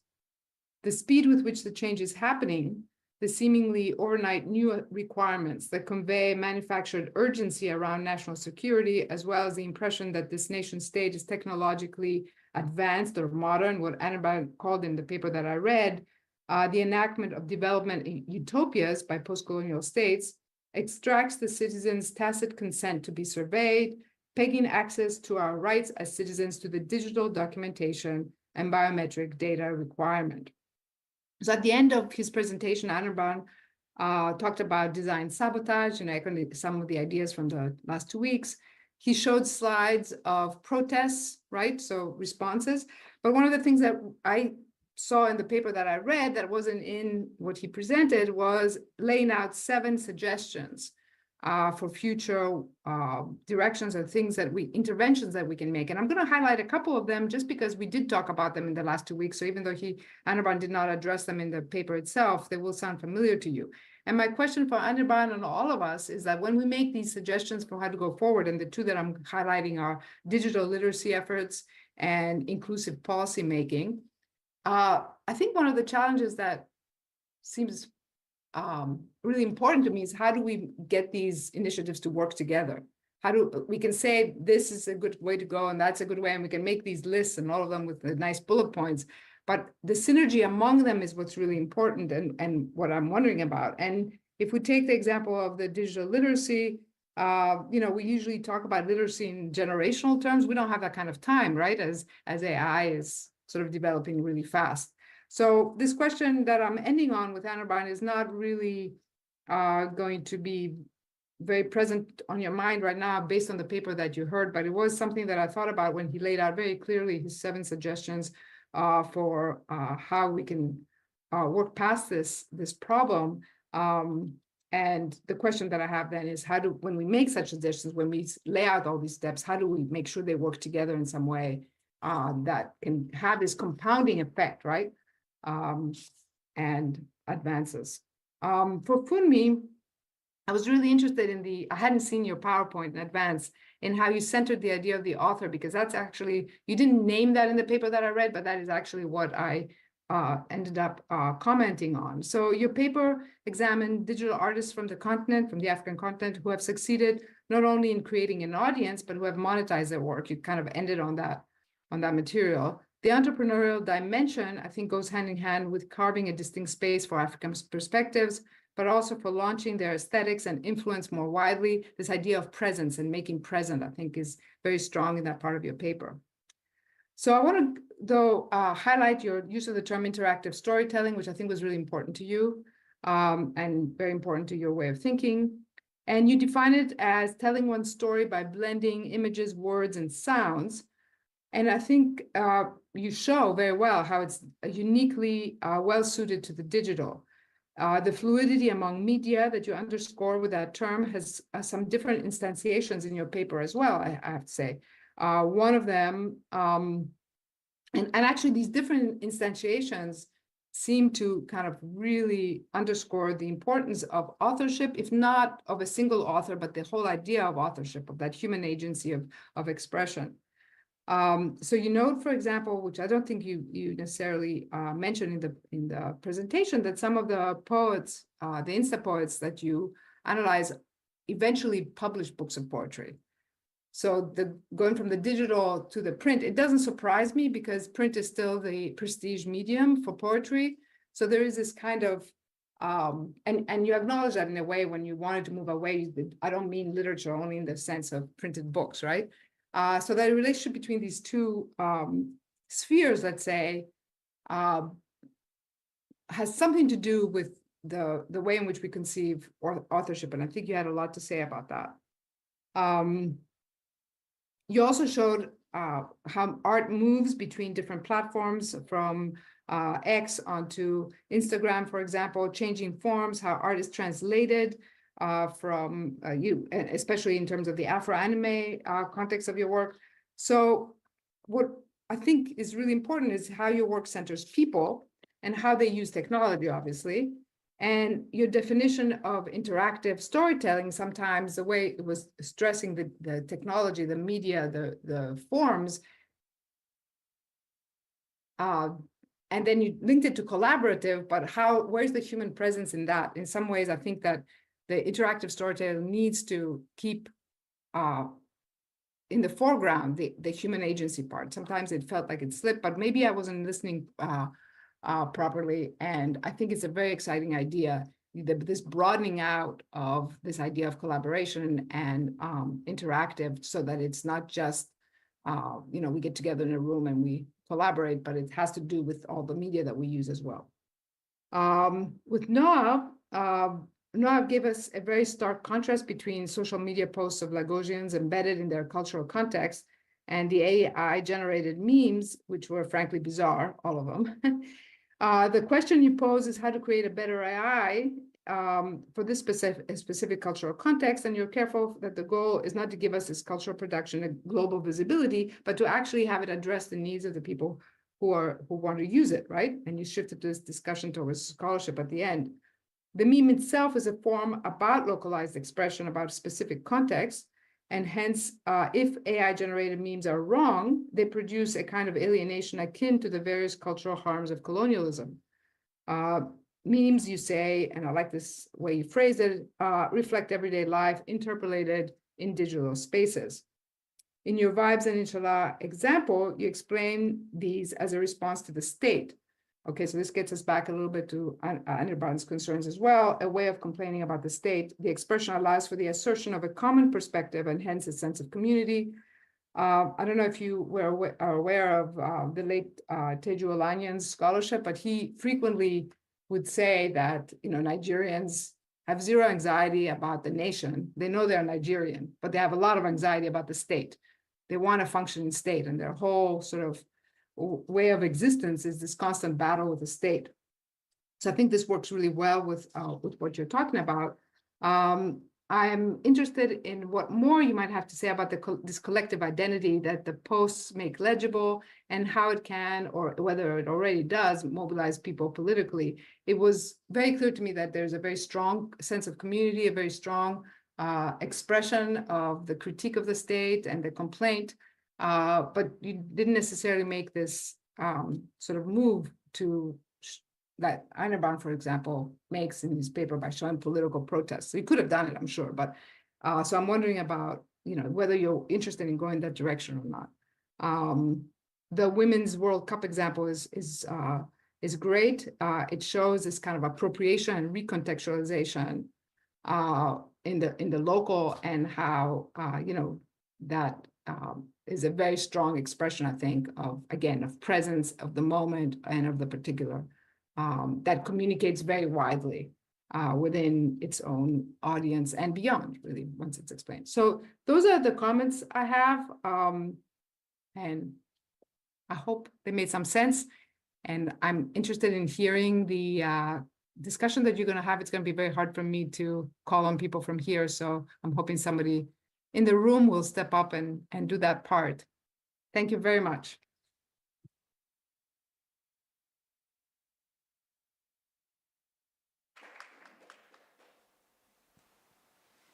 Hi, Eleni, this is Matthew. I'm going to be running the mic around.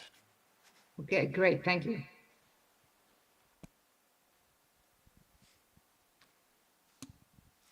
I think we saved the best for last. This is literally how it feels. I love what you guys did. Maybe for the first paper, India is not the only one that's doing this side. So we know in the Netherlands, for instance, social security system being automated, discriminating against people that have dual citizenship. But we also have seen Adahar being misused, where data is leaked of. Maybe if you can talk about how these systems are extremely connected, and sort of it's not just discrimination against citizenship. There's also other, I think, basic services that people are discriminated against. So that compounded effect of requiring people to have this digital documentation and how that sort of features. And then you talk about really fascinating, which is design sabotage. I'm definitely quoting you on that forever from now on. So how can we? What would that look like in terms of, are we physically, as Edward is suggesting, going and destroying the machine? Or what would that potentially look like? And then for Fumi and No, wow. So it seems, from your point, it seems the media that is being produced is for Nigeria's consumption, right? It's not, we only understand what Vibes and Inshallah is because we follow Nigerian trends, right?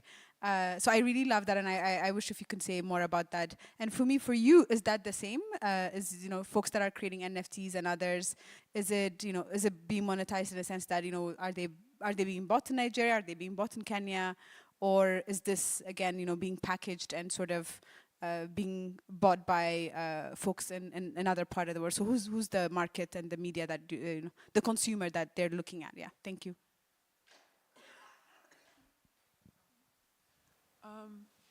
This question is for Fumi and Noah, but orality comes up as an important quality of collaborative storytelling. So I was just interested if you both might speak more to how AI shapes the oral tradition that you're talking about, particularly, or I'll just amend that for Noah. I'm thinking about how you talked about memes being as serious as literature. So I'm just wondering, and I agree, and so I'm just wondering if you could speak more about how orality as that part of the storytelling in memes is appearing.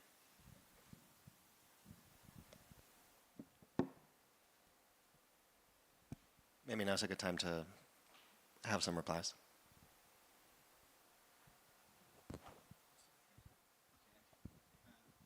Hi. So Burhan, thank you for the question. Yes, in different post-colonial contexts, we see similar kind of assemblage of using biometrics in different ways. And it would be really interesting to look at, do a kind of comparative study. The difference is that India is such a large pluralistic space with different federal structures in different states. So it is always fascinating to see how this centralized agenda of this government is trying to do a one nation, one language, one religion project that they are trying to enact through using all these mediated tools. That kind of context, I don't think that is happening in anywhere else in the world.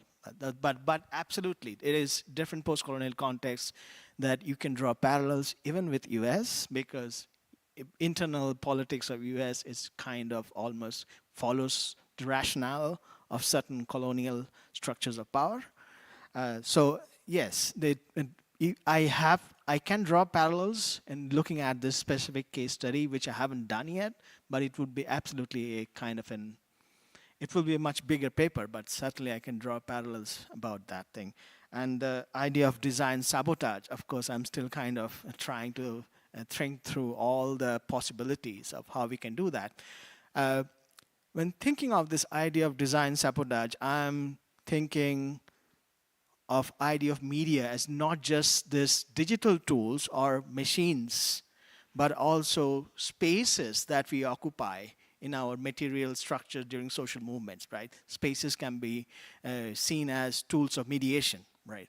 So it's kind of expanding this idea of media, which there's a great book by John Durham Peters, and he kind of talks about media as everything. But I won't kind of say that's the case, but I'm mostly interested in technological tools, right? Internet, other tools.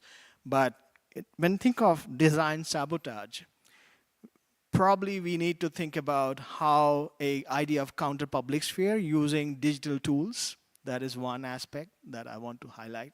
That would be really kind of dependent on creating an alternative digital sphere using low power technologies. I mean, it kind of exactly kind of intervene. Thinking of, again, Christina Dunbar Hester's book, Low Power to the People, using community radio and so on. So yeah. Okay, because we're out of time, I'm going to just, supply a very short answer to I's question. And so, like in the 19th century, late 19th century, like where I'm from, I'm Yoruba, so like the Yoruba language itself was reduced, to writing, from oral tradition, which meant that the missionaries, in concert with the colonial administrations, brought, writing as a way to document and as a way, to create a sort of orthography, for the Yoruba language. So which meant that, we started writing, and, started documenting our history. So part of what I'm doing, is moving away from Western canons. So the part of my own work is moving away from, which is, I'm trying to see how we can create, explanatory principles, theories and theoretical framework, that reflects our own experience as Nigerian people.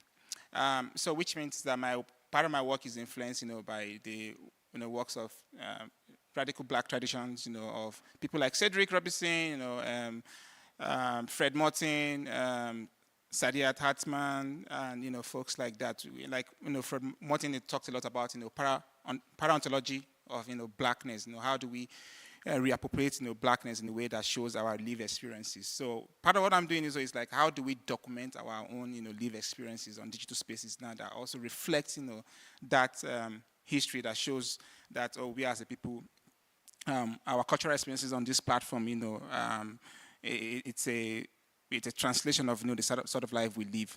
That also makes me think of what Toni Morrison said when she was addressing students in Portland, that racism is a distraction. What racism does is like, it tells you don't have a language and you live the rest of your life trying to prove that you have a language, which is what people are doing, like some scholars of postcolonial studies are doing.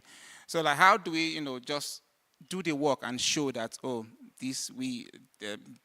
we are doing, how these visual cultural texts are being created, are created from a place of lived experiences. So in a sense, it's also a sort of intersection between our own oral traditions, our own lived experiences, and the socio-political precarities that define our life.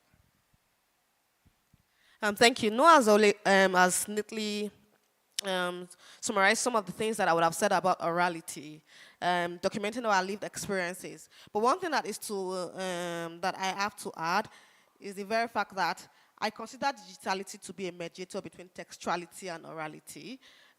Being a literary historian, I know the kind of fuss that has been made about African written literature, and that sort of force is something that I'm trying to deconstruct by going forward to also historicize our own ways of telling stories through AI, through non-AI means. Like every single way we tell stories have to be historicized, and historicizing through subcultures.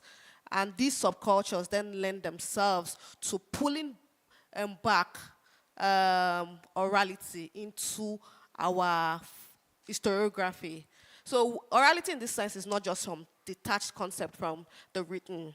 Orality here, as expressed or used by those who are on African creatives on digital platforms, is just a reenactment. It's like, it's not a past thing. It's not something that lives in the past. It's something that we have always done as Africans, and something that we then pull into the present. But the only thing is that digitality has made it more obvious. We have done it in our written works. Even when we talk or act, you can see that orality lives on.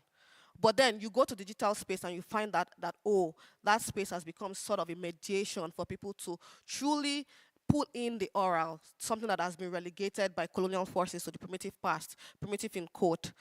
They pull it in, and then it becomes alive again in ways that are very contemporary. And I think that needs to be historicized, which is something that I'm doing. And it also speaks to the question of the human presence. Although not very apparent in this work, but you can see the levels of agency that are playing in. Like there are so many levels. That is where the collaborative elements come in. And that speaks to Beren's question about the idea of are they just like Nigerians or something. I didn't have time to parse out the nationality, but I lump blackness into a certain, like something, I don't want to say indistinguishable, but beyond national boundaries, I'll put it that way. That is how most of the people I reference to are African Americans. Some of them are Nigerians. The black girl NFTs. So they are across different continental divides. But the way I see Africanness and the way I am conceptualizing it in my own work is in a very transcontinental way. So that's why I necessarily don't make that distinguishment in what I do. Even when I say African literature or African writing, I consider early African American literature to be part of that canon. So I hope that answers the question.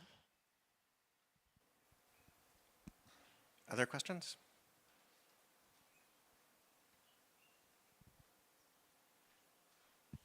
Thank you. I'm coming at this more from like I'm new to all this, and listening, I had like a kind of an epiphany connecting to something we said earlier, and it applies mostly to the talks of Fumi and Noah. and slightly to Anirban. So your studies, I may not contribute materially to them, but we interrogated ourselves here today, a few days ago, about how we defined the communities, because we're talking about going to indigenous communities, gathering data and all that. And a lot of your work made the choice of seeing the community at the level of Nigeria. My limited knowledge is that it's just as fragmented as any other identity. In what sense does it ever appear to you that through your work, you are contributing to creating that as a level of study? Like, in the sense that we struggled last time we discussed to define why we should stop at any level, right? A nation or city or anything. Is there a sense of the fact that you're doing this work and that you choose to blend together Yoruba, Igbo, and all that, that you are militantly somewhere advocating for that identity as a focus of study? Does that ever occur to you? Is that a concern you have at any point? I think to a very large extent, I think that's true. I mean, during my presentation, I was saying that my intent is not exactly to essentialize the Nigerian experience, but it's to study the Nigerian experience as being legitimate on its own term. So what I'm doing is that I'm not very much interested in Nigerian everydayness on social media platforms, as an experience that needs global visibility, but an experience that needs documentation, an experience that needs to be understood and studied on its own term. So in a sense, I mean, maybe I'm contradicting myself, maybe I'm essentializing the Nigerian experience, but I think it just gives us, a sort of lens into understanding the Nigerian people and Nigerian society. So I don't know if that answers the question, but I think it's a starting point for me. I think it's a starting point. Like I said earlier on, that my work is an experiment. I'm still trying to figure out some of the computer science related part of my work, which I have spoken to like Aliyah, because we are both in New York, that we are going to be working together to see how we can build a sort of website or where I can host these the memes I've collected. So for me, I think I'm just using the Nigerian experience as a case study, as a case study, as an archive, that could be studied to understand the Nigerian experience. I don't know if does that answer your question? Time to debate that later on, so no problem. Let me just speak a bit to that. Wes already spoke about the contested issue of scale. And not to expand further on what he already said, which is a lot. Scale is scale. And the Nigerian experience, for instance, apart from it being used as a case study or whatever, the Nigerian experience itself is, like we said, Nigerian is a colonial invention.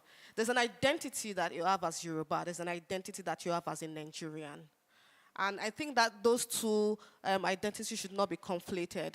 So Nigeria does not have an ethno-national, like say, trajectory. More or less, being Nigerian is something in itself, and being Yoruba is something. They can converge at different points. There are different points of convergence. But to study Nigerians on social media is to study a sort of performance, and to study a sort of a lifestyle, a positionality that is placed out there. And even the contradictions that exist within that performative space that is being explored on social media is worth studying in that way.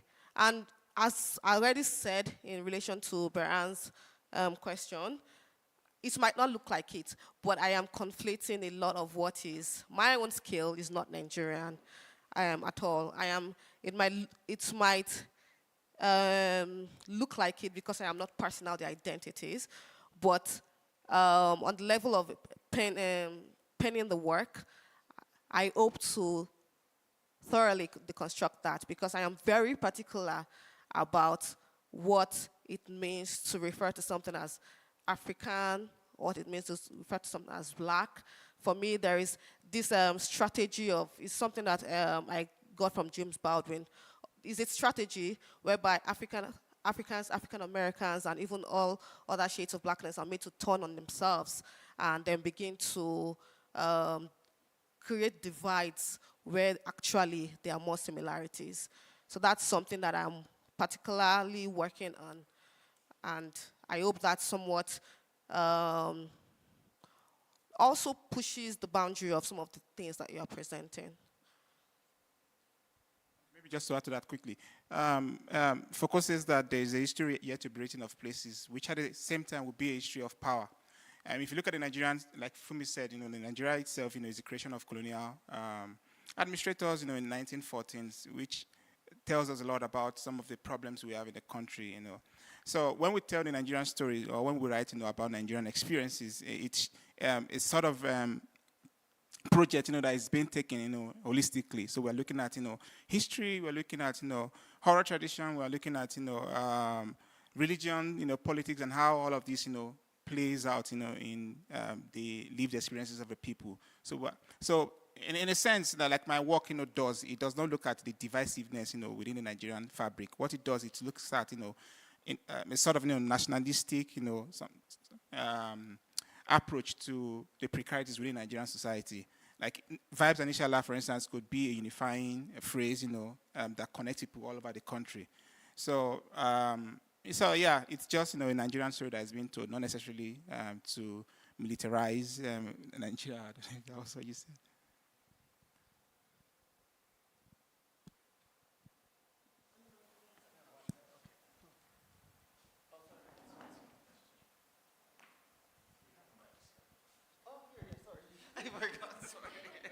It's late in the week, sorry.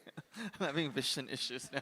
So, I just have a question for Noah. So to what extent is the proliferation of, the increasing usage of social media potentially by Nigerians and that can be seen in other, populations like the Philippines, for instance, actually influence the amount of available data to be used by these large image models for memes, for instance? So do you think that, the memes would be accurate as more and more people share images, memes, text, whatever through social media? Or would it be the same thing? Do I think that the memes will be accurate? Or like be more detailed at least? You mean the memes I'm collecting, or the memes are in circulation? Or maybe the memes that will be in new databases, or to what extent? Yeah, so given the increasing usage and sharing of text and data, do you think that these databases would soon be more diverse, or do you think that they'll still be the same given certain biases in data collection? Yeah, I don't think it would be the same. So like I said, that it's a work in progress. And part of what I'm doing is that I'm looking at different, social media platforms, social media, social media platforms, and, performances, cultural performances themselves is not, it's not static, it's a sort of continuum. It's always going to be done. So what we are going to be doing is, or what I'm going to be doing is, collecting, these memes, like maybe not daily, but yeah, it's a work in progress in a sense that also shows that it's not going to, it's going to be so diverse because, it's a collection of cultural performances, based on trending, socio-political discourse, cultural performances, based on how people perform their everydayness on social media platforms. So I think it's going to be so diverse. Just taking the examples I give, for example, like no grief for everybody. If you take no grief for everybody as an epistemology, or take vibes and inshallah as epistemology, or take Maintainists as an epistemology, all of these different epistemology themselves, would tell you that there are different or there are diverse, cultural performances on social media platforms, and the data set itself should be diverse, I think.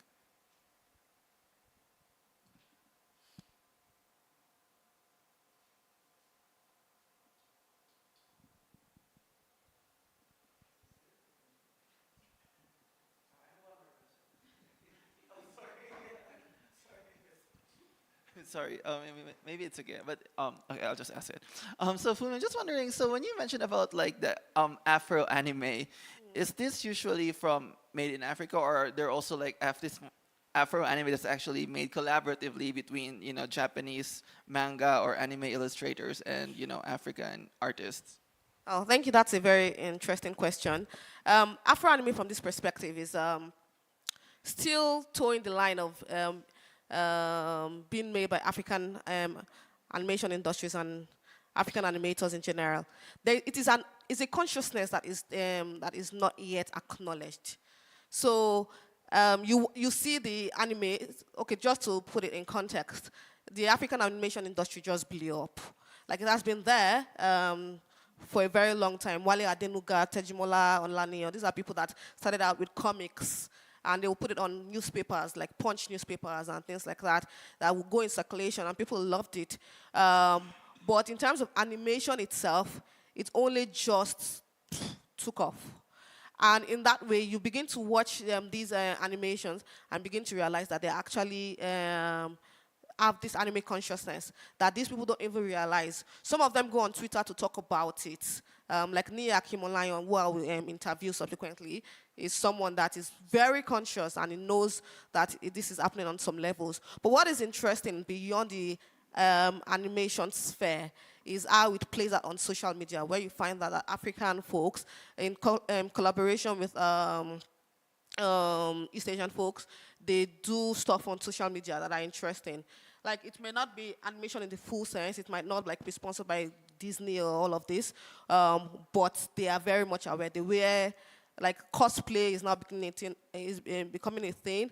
And beyond the animation themselves, I'm interested in the events. There's Echo Anime Fest, which is happening in Lagos, and many others. So animation festivals and things like Comic-Con, Comic Convention, they are now coming up all over Africa. It's not by accident that they are now being popularized even by people. There's a popular youth magazine, Zikoko, and they have K-pop stand parties. All over their social media feed, they have K-drama stuff. So they are interacting in ways that like never before. And even on the other side, a lot of East Asian folks are also, they will sing Nigerian songs or sing, interact with some African folks. So it's beyond the animation itself. It's like that consciousness that is being shared by both sides of the continent. And you can even see in one of Noah's tweet, when the person was talking about vibes and inshallah, the person said, oh, all I want to do is eat, sleep, watch K-drama, see drama, and that's it. So you can see it's so popular, but no one is really talking about it, especially within the literary sphere. And that's what particularly interests me. Like Megan Thee Stallion released Watashi wa Star. And Nigerians, Africans are on the trend, as if it's so normal, you get. So what is this consciousness? And just to add, we have vloggers, Nigerian female student vloggers, who they shape their vlogs after the Korean aesthetic sensibility.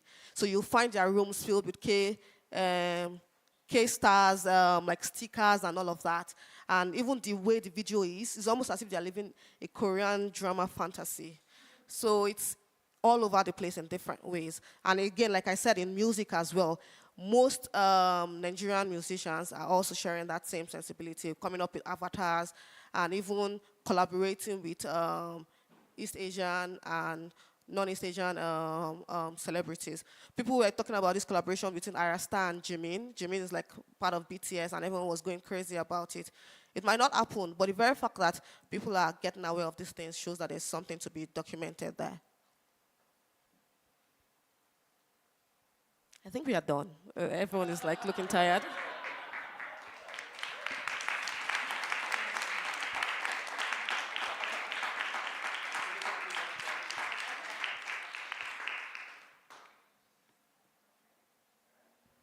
Barbecue, right? Yes.